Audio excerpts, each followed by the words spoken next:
दीपावली के दिन की यह रात मेरे लिए किसी कयामत से कम ना थी। मेरी आंखें ऐसे भयानक मंजर देखकर पथरा सी गई थी। वह लड़की जिसे कुछ देर पहले मैं बहुत खुशी खुशी अपने साथ अपने घर लाया था, इस वक्त वह अपने निर्वस्त्र तन के साथ मेरे बिस्तर पर बेजान से लेटी हुई थी और उसके शरीर की हालत देखकर मेरे रोंगटे खड़े हो गए थे। ऐसा लग रहा था जैसे वह रोना चाहती हो, दहाड़ी मार मार के रोना चाहती हो, लेकिन सिसकियां कहीं उसके अंदर ही दम तोड़ गई हो। जिंदा होते हुए भी उसकी गिनती मुर्दों में थी। मैंने उस लड़की के साथ आज की रात के मजे को चार चांद लगाने के लिए शराब पी रखी थी। मैं अभी भी शराब के नशे में चूर था, लेकिन उस लड़की की हालत ने मुझे होश में आने पर मजबूर कर दिया था। मैं सोच भी नहीं सकता था कि एक 16-17 साल की कम उम्र लड़की का वजूद इस हालत में मुझे देखने को मिलेगा। ना जाने किस दरिंदे ने उसके साथ ऐसा सलूक किया था कि उसका सारा जिस्म। मेरा नाम सतीश है और मैं एक सरकारी ऑफिस में नौकरी करता था। ना ही पैसे की कोई कमी थी और ना ही कोई दूसरा मसला, लेकिन मेरी पत्नी मैना यही मेरे लिए सबसे बड़ा मसला बन गई थी। हमेशा की तरह दीपावली वाले दिन भी झगड़कर अपने मायके जा बैठी थी। उसकी हमेशा से यही आदत थी कि जब भी हमारा किसी बात पर झगड़ा होता तो अपना सामान उठाती और अपने बाप के घर चली जाती। मैं उसे लाख रोकता, समझाता, मनाने की कोशिश करता, लेकिन उसका मिजाज ही ठंडा ना होता। इसलिए जब दीपावली के दिन ही वह झगड़ा करके घर से निकलने लगी तो मैंने भी उसे रोकने की कोशिश ना की। मैं भी रोज रोज के उसके झगड़े से तंग आ चुका था और अब कुछ वक्त का सुकून चाहता था। मैनों को लगा था कि शायद दीपावली का दिन है, मैं उसे रोकने की कोशिश करूँगा, लेकिन जब उसने देखा कि मैं उसे नहीं रोक रहा हूँ तो और ज़्यादा गुस्से में घर का दरवाज़ा पीटकर घर से बाहर निकल गई। और मैं मुस्कुरा दिया, क्योंकि इस दफ़ा मैं उसके बगैर परेशान होने वाला नहीं था, बल्कि मैंने सोच लिया था कि मैं उसकी गैर मौजूदगी को एंजॉय करूँगा। हर बार वह सुकून से अपने बाप के घर जाकर बैठ जाया करती थी और मैं सारा वक्त या तो उसकी खुशामद करते करते गुजार देता या फिर उसके मायके के चक्कर काटता रहता, लेकिन वह टस से मस ना होती।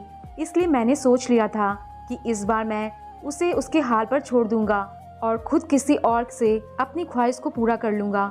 जैसे ही मैना घर से निकली, मैंने फ़ौरन तैयारी पकड़ी और गाड़ी की चाबी उठाकर गुनगुनाता हुआ बिल्लो बाई की हवेली के लिए निकल पड़ा। मैं जानता था कि मेरी सारी ख्वाहिशें उसी के दर से पूरी होंगी और यही आकर मुझे सुकून के वो लम्हे नसीब होंगे जिसकी मुझे ख्वाहिश है। बिल्लो बाई ने जब मुझे दीपावली के दिन सुबह सुबह अपनी हवेली पर देखा तो मुस्कुराकर कहने लगी, वाह क्या बात है सतीश साहब, तुम तो बड़े कमाल के मर्द हो जो दीपावली के दिन भी अपनी पत्नी को छोड़कर बिल्लो बाई की हवेली को रौनक लगाने आ गए हो। बिल्लो बाई की बात पर मैं मुस्कुरा दिया और कहा कि हाँ, सुकून की तलाश मुझे यहाँ तक ले आती है और आज भी इसलिए आया हूँ। मेरी बात सुनकर बिल्लो बाई कहने लगी कि फिर तो तुम्हारे लिए एक बहुत ही अच्छी खबर है। 16 साल की एक बहुत ही जवान और खूबसूरत लड़की आई है और मैं उसे बहुत ही कम पैसों में कुछ वक्त के लिए तुम्हारे हवाले कर सकती हूँ, क्योंकि वह यहाँ नहीं है और कम उम्र होने की वजह से डरपोक भी है। लेकिन मैं जानती हूँ कि तुम शरीफ मर्द हो, कुछ गलत नहीं करोगे। इस बेचारी के साथ बहुत भयानक हादसा हुआ है, हो सके तो इसका दिल लगाना। 16 साल की कम उम्र लड़की के बारे में सुनकर मैं खुश हो गया और फिर बिल्लो बाई ने दाम भी बहुत ही कम बताया था, सिर्फ 500 रुपये में। वह मुझे पूरी रात के लिए उस लड़की को सौंपने को तैयार हो गई थी, जबकि उस कोठे में तो कीमत 5000 से शुरू होती थी। मैंने फ़ौरन हामी भर ली। बिल्लो बाई ने उस लड़की को बुलवाया जिसका नाम प्रीति था। वह छोटे छोटे कदम उठाती बिल्लो बाई के करीब आई तो मैं तो उसे देखकर पलके झुकाना भूल गया।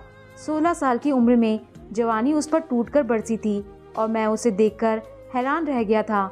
मैंने आज तक इतना मासूम चेहरा और ऐसा बेमिसाल हुस्न ना देखा था। मैं खुद को खुशकिस्मत महसूस कर रहा था जो 500 रुपये के बदले दीपावली की रात मुझे उस हसीना के साथ गुजारने का मौका मिलने वाला था। मुझे लग रहा था कि जैसे यह रात मेरी ज़िंदगी की हसीन तरीन रात बनने वाली है। मेरी पत्नी मैना भी काफ़ी खूबसूरत थी, लेकिन उसकी ज़ुबान में जो आग थी उसने मैना की खूबसूरती को दफन कर दिया था। अब मुझे उसमें कोई अच्छाई दिखाई ही नहीं देती थी। लेकिन इस प्रीति को देखकर तो मैं बिल्कुल ही खोसा गया था। मैंने जल्दी से बिल्लो बाई को 500 रुपये थमा दिए कि कहीं उनका इरादा बदल ही ना जाए, और उनसे वादा कर लिया कि एक रात गुजार कर मैं अगली सुबह खुद ही प्रीति को उनकी हवेली ले आऊँगा। बिल्लू बाई से इजाज़त लेकर मैं प्रीति का हाथ थामे हवेली से बाहर निकल आया था और खुशी खुशी सोच रहा था कि मैना को तो खबर भी नहीं होगी कि मैं उसके पीछे कैसी अयासी कर रहा हूँ। लेकिन वह कहते हैं कि सच छुपाए नहीं छुपता और एक ना एक दिन खुद ही सामने आ जाता है। मुझे भी अंदाज़ा नहीं था कि मेरा यह सच खुल जाएगा। प्रीति को लेकर मैं सीधा अपने घर में पहुंचा था। मेरा दिल तेजी से धड़क रहा था। यह पहली दफ़ा था जब मैं किसी गैर औरत को तन्हाई में अपने घर की दहलीज तक लाया था। मेरी नीयत में फितूर था, इसलिए मेरे माथे पर बार बार पसीना आ रहा था। आखिरकार मैं अपनी पत्नी से धोखा करने जा रहा था और उसकी जगह एक बाजारी औरत को देने वाला था। मैं प्रीति को सीधे अपने बेडरूम में ले आया और उसे बेड पर बैठा दिया। वह बहुत खूबसूरत थी और मैं उसका हाथ पकड़कर उसकी खूबसूरती की तारीफ कर रहा था। प्रीति बहुत ही गुमसुम सी बैठी थी, ना ही कुछ बोल रही थी और ऐसा लग रहा था कि जैसे ना ही कुछ सुन रही हो। मुझे लगा शायद वह कम उम्र है, इसलिए शर्मा रही है और झिझक रही है। मैंने मोहब्बत से उसे अपने करीब किया और उसे और दिलासा देने की कोशिश की, और फिर आहिस्ता आहिस्ता जैसे ही मैंने उसे अपने बिस्तर पर लेटाकर उसके कपड़ों को जुदा किया तो मेरे रोंगटे खड़े हो गए। उसकी हालत देखकर मैं सांस लेना भूल गया था। एक पल के लिए मुझे लगा कि शायद वह मर चुकी है, लेकिन नहीं, वह जिंदा थी। वह सांसें ले रही थी, वह पलकें झपका रही थी, लेकिन उन पलकों के नीचे मौजूद आंखों में जिंदगी की कोई रमक दिखाई न दी थी। मैंने हकलाते हुए उससे पूछा कि तुम्हारा ऐसा हाल किसने किया है, तुम्हें क्या हुआ है? उसने वीरान आंखों से मेरी तरफ देखा और उसकी आंखों से आंसू टूटकर तकिए में खपने लगे और आहिस्ता से बोली, एक दरिंदे ने। उसके शब्दों ने मेरी रीढ़ की हड्डी में सनसनी सी उठा दी थी। मैं खामोशी से उसका वजूद देख रहा था, जहाँ मौजूद निशान उसके शब्दों की गवाही दे रहे थे। पल भर में ही मेरी सारी खुमारी उतर गई थी और मैं उसे छोड़कर कुछ कुछ कदम पीछे हट गया था। वह अजीब से अंदाज में कहने लगी, साहब जी, क्या बात है, आप मुझे यहाँ जिस मकसद के लिए लाए हैं क्या उसे पूरा नहीं करेंगे?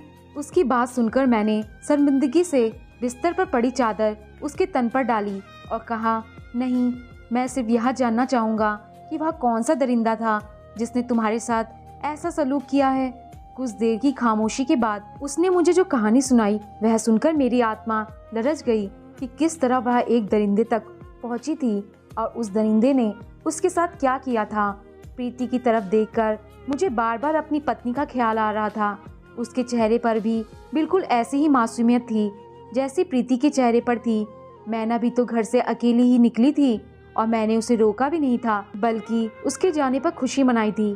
पल भर में मेरे दिल में यह ख्याल आया कि अगर ऐसा ही कोई दरिंदा उसे टकरा गया तो, और यह सोचकर मुझे खौफ सा महसूस होने लगा कि पता नहीं वह अपने घर पहुंची थी या नहीं। मैंने अब तक उसका पता भी नहीं लिया। वह कहाँ थी मुझे पता नहीं था। मैंने प्रीति को कहा कि उठकर तैयार हो जाओ, मैं तुम्हें वापस छोड़ आता हूँ। मेरी बात सुनकर वह खड़ी हो गई और कहने लगी, साहब जी, पैसे पूरे देना वरना बिल्लो बाई मुझे बहुत मारेगी। मैंने उसकी उम्मीद से ज़्यादा पैसे उसे पकड़ाए और उसे छोड़ने के लिए निकल पड़ा, क्योंकि उससे छोड़कर मुझे मैना की तलाश में जाना था। मैं मैना से कितनी मोहब्बत करता था और इस बात का एहसास मुझे प्रीति से मिलने के बाद हुआ था। मेरी और मैना की पसंद की शादी हुई थी, लेकिन कभी कभी शादी से पहले जो इंसान हमें खूबसूरत और दिलकश लगता है, शादी के बाद उसी की खामियां और गलतियां हमसे बर्दाश्त नहीं होती। ऐसा ही कुछ मेरे और मैना के साथ भी हुआ था। मैना को हर छोटी छोटी बात पर झगड़ा करने की आदत थी और उसकी इसी आदत ने हमारे घर के माहौल को बुरी तरह खराब कर रखा था। वह किसी मामूली सी बात पर भी राय का पहाड़ बनाती और इतना झगड़ा करती कि मैं उससे बोर हो जाता। शादी के पहले ही महीने से हम दोनों के बीच एक अजीब सी जंग की शुरुआत हो गई थी, जिसकी शुरुआत हमेशा मैना की तरफ से होती थी और खत्म मेरी तरफ से। मैं मर्द था और चाहता था कि जब थका हारा ऑफिस से घर लौटूं तो मुझे घर का सुकून और पत्नी का सुख नसीब हो। लेकिन मैना से शादी के बाद ना ही घर का सुकून मेरे नसीब में आया था और ना ही पत्नी का सुख। मेरे घर में कदम रखने की देर होती और वह किसी न किसी बात पर हंगामा खड़ा कर देती और उसकी इसी आदत ने मुझे गलत रास्तों का राही बना दिया था। मैं घर से भागने लगा था और मैना से कहीं ज़्यादा वक्त अपने दोस्तों में गुजारने लगा था, क्योंकि मैं जानता था कि घर जाकर सिवाय लड़ाई झगड़े के और कुछ हासिल नहीं होने वाला है। मेरे दोस्त नरेश ने ही कुछ दिनों में जान लिया कि मैं अपनी पसंदीदा मैना से किस कदर बोर हो चुका हूँ। पहले तो वह बहुत हैरान हुआ कि जिस लड़की को पाने के लिए मैंने सारी दुनिया से टक्कर ली थी, मैं कैसे शादी के दूसरे ही महीने उस लड़की से इतना बोर हो सकता हूँ। लेकिन जब मैंने उसे बताया कि मैना का व्यवहार कैसा होता है, तो वह हंसा और कहने लगा, पहले इश्क ने आंखों पर पट्टी बांधी थी क्या, जो हकीकत अब दिखाई दी है।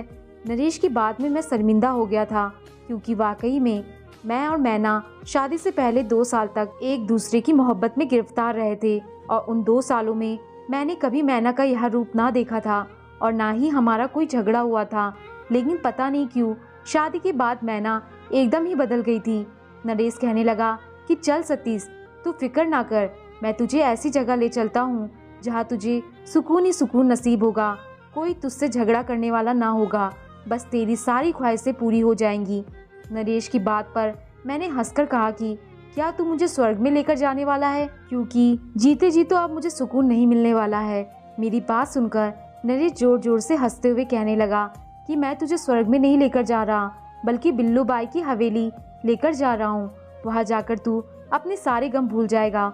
मेरे लिए यह नाम बिल्कुल नया था। उससे पहले कभी नरेश ने कभी किसी बिल्लू बाई का जिक्र नहीं किया था, और ना ही उसकी कोई ऐसी रिश्तेदारी थी। मैंने हैरत से पूछा, यह बिल्लू बाई कौन है?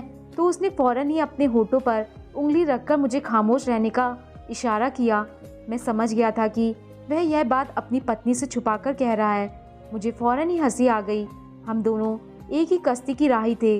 वह मेरा हाथ पकड़कर मुझे अपने घर से बाहर ले आया और कहने लगा, ऐसी बातें जोर से नहीं करते, दीवारों के भी कान होते हैं।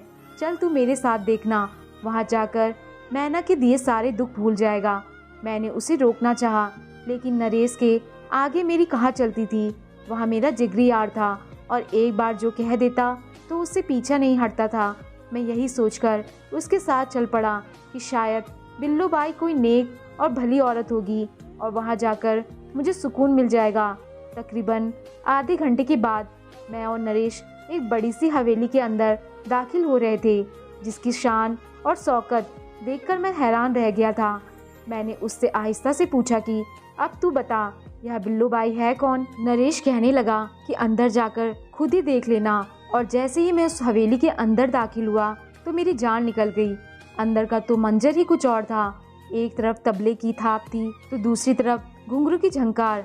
जवान और हसीन लड़कियां मदहोश थीं और उनमें से कुछ इर्द गिर्द बैठे मर्दों से पैसे वसूल कर रही थी। मैंने मजबूती से नरेश का हाथ पकड़ा और कहा कि यहाँ से वापस चल, मैं एक शरीफ घराने का मर्द हूँ और आज तक ऐसी जगह पर नहीं आया हूँ। मेरी बात सुनकर नरेश हंसते हुए कहने लगा कि यहाँ सब शरीफ घरानों के मर्द ही आते हैं, क्योंकि हमारी पत्नियाँ हमें सुकून नहीं दे सकती हैं, छोटी छोटी बात पर झगड़ा करती हैं और हमें अपने आप से खुद दूर करती हैं। तेरी भाभी का भी यही हाल है। उसी के रवैये ने मुझे मजबूर किया कि मैं बिल्लू बाई की हवेली के रास्ते पर चल पड़ा। नरेश ने जबरदस्ती मुझे थोड़ी सी शराब पिलाई। मैंने जिंदगी में पहली दफ़ा शराब पी थी।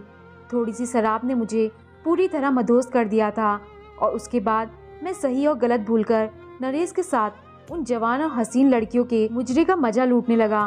पहली दफ़ा मुझे पता चला था कि सुकून और सुरूर क्या होता है। उस दिन के बाद से मैंने मैना से झगड़ना भी छोड़ दिया और जब मेरा दिल चाहता मैं उठकर बिल्लू बाई की हवेली पहुंच जाता। यहाँ आकर मैं मैना और उसकी मोहब्बत को भूलकर सुकून से कुछ वक्त गुजारता। जैसे जैसे दिन गुजर रहे थे मैं अपनी पत्नी से दूर होता जा रहा था। मैना इस बात को महसूस कर रही थी कि मैं उसे नज़रअंदाज कर रहा हूँ। अब तो हमारे झगड़ों में भी पहले जैसी बात नहीं रही थी, क्योंकि मैं घर पर बहुत ही कम वक्त गुजारने लगा था। मैना को मुझसे नई शिकायत हो गई थी कि मैं उसे वक्त नहीं देता और ना जाने कहाँ कहाँ वक्त गुजार कर घर लौटता हूँ। दीपावली से एक रात पहले भी मैं रात भर नरेश के साथ बिल्लू बाई की हवेली पर था और जब सुबह करीब घर पहुँचा तो मैना का रवैया पूरी तरह बिगड़ चुका था। उसने मुझसे झगड़ा शुरू कर दिया। उसे मेरे साथ बाजार जाना था, लेकिन मैं मुंह फेर कर सो गया और जब मैं सोकर उठा तो उसका मिजाज पूरी तरह खराब हो चुका था। और उसने नए सिरे से झगड़ना शुरू किया तो मुझसे भी रहा ना गया और बात हद से आगे बढ़ गई तो वह अपने सामान उठाकर निकल गई। मैंने भी उसे रोकने की बजाय उसे जाने दिया, क्योंकि मैं दीपावली के यहाँ कीमती दिन सुकून से गुजारना चाहता था। उसके जाते ही मैं बिल्लो बाई के पास पहुँच गया। बिल्लो बाई ने मुझे लड़की देने में जरा भी हिचकिचाहट नहीं की, क्योंकि मैं एक लंबे वक्त से उनकी हवेली के चक्कर लगा रहा था और वह जानती थी कि मैं अब उसकी हवेली की हसीनाओं के दीदार के बगैर नहीं रह सकता। जवान लड़कियों को देखे बगैर मेरा गुजारा मुमकिन नहीं रहा था। मैना और उसकी मोहब्बत को भूल बैठा था। बिल्लो बाई ने जब मेरे सामने प्रीति को पेश किया और सिर्फ 500 रुपये के बदले उसे मुझे पूरी रात के लिए देने की बात की तो मैं खुशी खुशी उसे अपने साथ अपने घर ले आया। मैंने सोचा था कि मैं उसके साथ फुल एंजॉय करते हुए उसके साथ खूबसूरत लम्हे गुजारूंगा और मैना की कमी को महसूस करने की बजाय अपनी ज़िंदगी की खूबसूरती को महसूस करूंगा। लेकिन जब कुछ देर बाद प्रीति को मैंने बिस्तर पर लेटाया, अपने जज्बात को सुकून पहुंचाने की कोशिश की तो उसके जख्म भरे वजूद को देखकर मेरे होश उड़ गए। मैं सोच भी नहीं सकता था कि एक 16 साल की लड़की के साथ कुछ इस कदर दरिंदगी भी की जा सकती है। थोड़ी देर पहले ही मैंने शराब का एक गिलास पिया था, लेकिन अब मेरे ऊपर से उसका नशा उतर चुका था और मैंने पूछने पर प्रीति ने मुझे बताया कि उसका यह हाल किसी गैर ने नहीं बल्कि उसके बाप ने किया है। वह एक गरीब घराने से संबंध रखती थी। उसका बाप एक शराबी था। शुरू से ही उनके घर के हालात बहुत ज़्यादा खराब थे। माँ और बाबा का झगड़ा ज़्यादा बढ़ा तो उसकी माँ घर छोड़कर चली गई, लेकिन वह प्रीति को यह सोचकर अपने साथ नहीं लेकर गई कि प्रीति के खातिर उसका पति उसे लेने के लिए आएगा। प्रीति की माँ अपने पति से बहुत मोहब्बत करती थी और उसे यह मान था कि उसका पति किसी भी हालत में उसे नहीं छोड़ेगा। लेकिन प्रीति के बाप ने उसकी माँ की गैर मौजूदगी का फ़ायदा उठाकर अपने शराब के खर्चे पूरे करने के लिए प्रीति को 1 लाख रुपए में एक 40 साल के आदमी के हाथ बेच दिया। प्रीति मासूमा भोली भाली लड़की थी। वह समझ ही ना सकी कि उसके साथ क्या हो रहा है और वह आदमी प्रीति को अपने साथ लेकर दूसरे शहर चला आया और यहाँ आकर सबसे पहले उसने प्रीति को अपनी हवस का निशाना बनाने के बाद जिसमें फरोशी के अड्डे पर बेच दिया, जहाँ उसका पहला ही ग्राहक एक दरिंदा साबित हुआ था। प्रीति बहुत चीखी चिल्लाई, लेकिन उसे बचाने वाला वहाँ कोई नहीं था और सिर्फ 1000 के बदले सारी रात एक वहशी दरिंदे ने उसके वजूद को नोच डाला था। प्रीति के जिस्म का कोई हिस्सा ऐसा नहीं था जहाँ जख्मों का निशान मौजूद ना होता।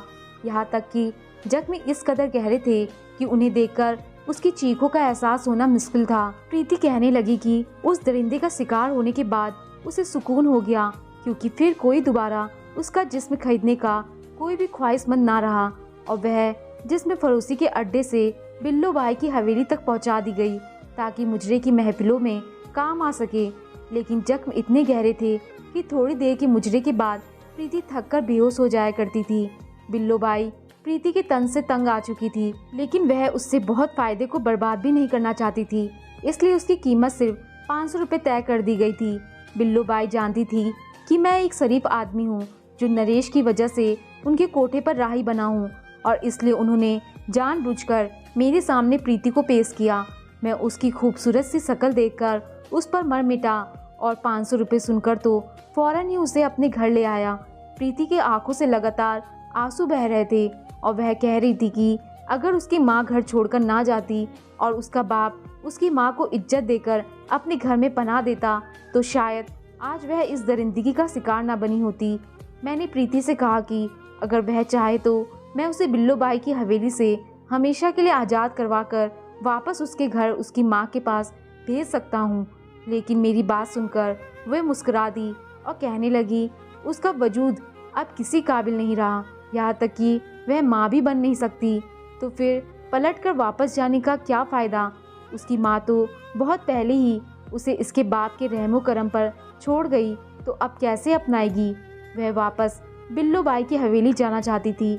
मैं खुद उसे बिल्लो बाई की हवेली छोड़ आया, क्योंकि उसे बहुत अच्छी तरह मालूम था कि कोई भी मर्द अब उसके तन को अपनी हवस का निशाना नहीं बना सकता। उसे छोड़कर मैं सीधा मैना के घर पहुंचा था, जहां वह रो रो कर अपना मुंह सुजा चुकी थी। मुझे देखते ही उसने मुंह फेर लिया और कहने लगी, अब भी क्यों आए हो, अपने घर में सुकून से रहो। मैंने मोहब्बत से मैना को अपने सीने से लगाया और कहा कि आज के बाद मेरा सारा वक्त तुम्हारा है। मैं जान गया था कि एक औरत सिर्फ अपने घर की चार दीवारी में ही सुरक्षित होती हैं, वरना बाहर की दुनिया तो ऐसे दरिंदों से भरी पड़ी है जो मासूम सी औरत के वजूद को नोच लेते हैं। मेरा और मैना का रिश्ता बहुत ही खूबसूरत था, लेकिन मेरे उसे वक्त ना देना और उसके जल्दी गुस्से में आ जाने की वजह से उस रिश्ते की खूबसूरती खत्म हो गई थी। मैंने मैना से वादा किया था कि अब मैं उसे अपना सारा वक्त दूंगा, और उससे भी वादा लिया था कि वह भी छोटी छोटी बातों पर गुस्सा नहीं होगी, बल्कि मेरी गलतियों और खामियों को नज़रअंदाज कर देगी। ज़िंदगी की असल खूबसूरती इसी में है कि जिनसे मोहब्बत की जाए, उनकी गलतियों को सुधारा जाए और उनकी खामियों को अपना लिया जाए। आज हमारी शादी को 1 साल पूरा हो चुका है और मैं मैना के साथ एक अच्छी ज़िंदगी गुजार रहा हूँ। दोस्तों, आपको कहानी पसंद आई हो तो लाइक, शेयर और कमेंट जरूर करें, और चैनल पर नए आए हैं तो चैनल को सब्सक्राइब करना ना भूलें। धन्यवाद।